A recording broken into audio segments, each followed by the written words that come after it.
Welcome to This Explainer. Okay, today we are going to completely demystify Gmail and equip you with the practical skills you need to actually communicate effectively and get your digital life organized. Whether you're setting up your very first email account or you're just looking to, refine your daily workflow, This Explainer is designed to give you a clear, structured path to mastery. So let's dive right in. But hey, before we even open up the software, our source material brings up a really great question to consider. Is your digital life mixing way too much with your personal life? It's a super common issue, right? Our source actually recommends a great fix, creating a brand new, totally separate account specifically for a class or for work. Using a separate account allows you to cleanly separate your personal items from your professional or educational tasks. It's a beautifully simple strategy, but it completely changes how you manage your daily focus. So here is our roadmap for today's explainer. We're going to cover the setup, navigating the screen, composing your first message, replying and reading threads, and finally, organizing your digital life. Starting off with Section 1, the setup, entering the cloud ecosystem. First things first, Gmail actually doesn't leave in isolation. It's really the communication hub of the larger Google suite.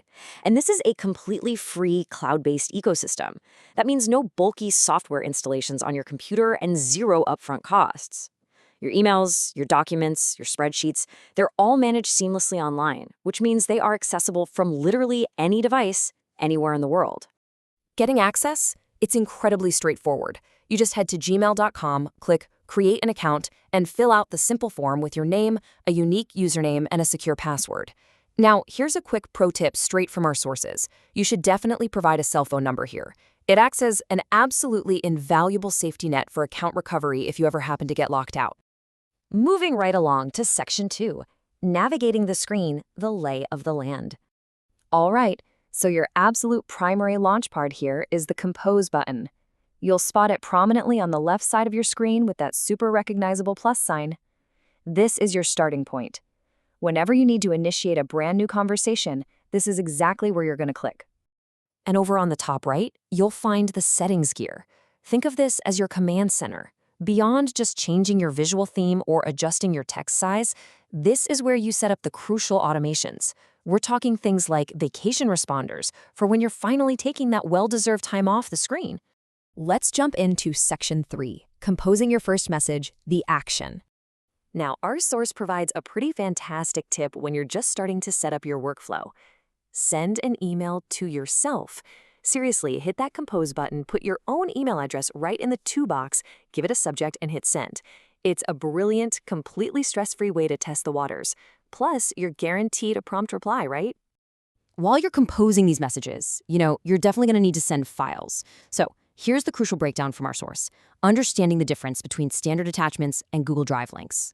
For standard computer files, say a Microsoft Word document, a PDF, or a photo, you can attach them directly to your email, as long as they're under 15 megabytes in size. However, if you are working with Google's own formats like Google Docs or Sheets, or if you just have a massive file well over 15 megabytes, you actually can't attach it directly.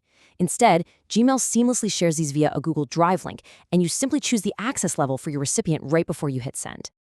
Okay, on to Section 4, replying and reading threads. Let's break down some important jargon, because Gmail does something really clever here.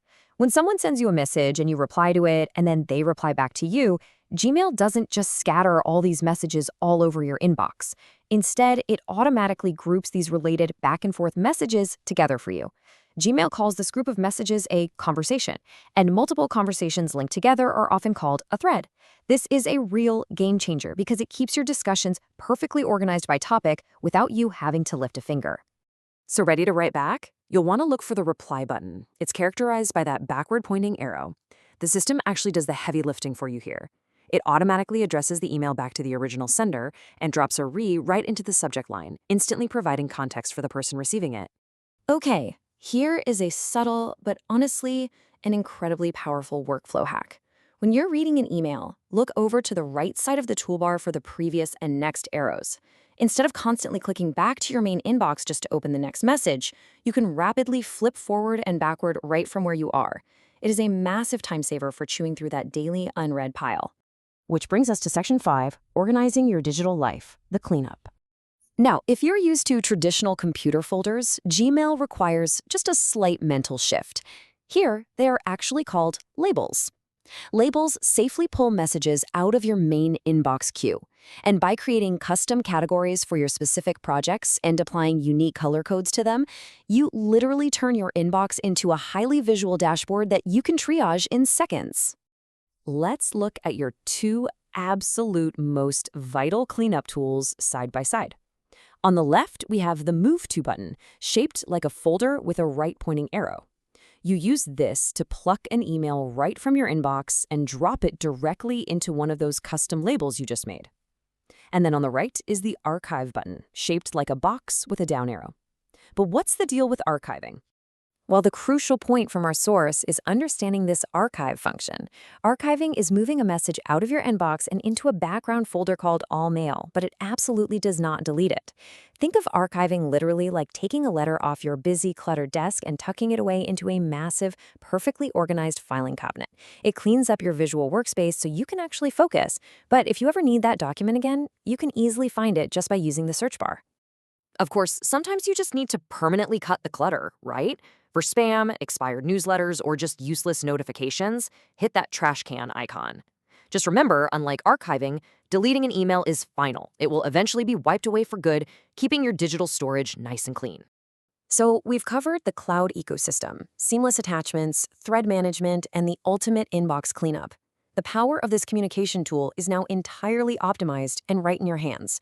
So the question I want to leave you with today: now that you possess the skills to conquer digital clutter, what will you do with all that reclaimed time and mental clarity? Thank you so much for joining me on this explainer, and happy communicating.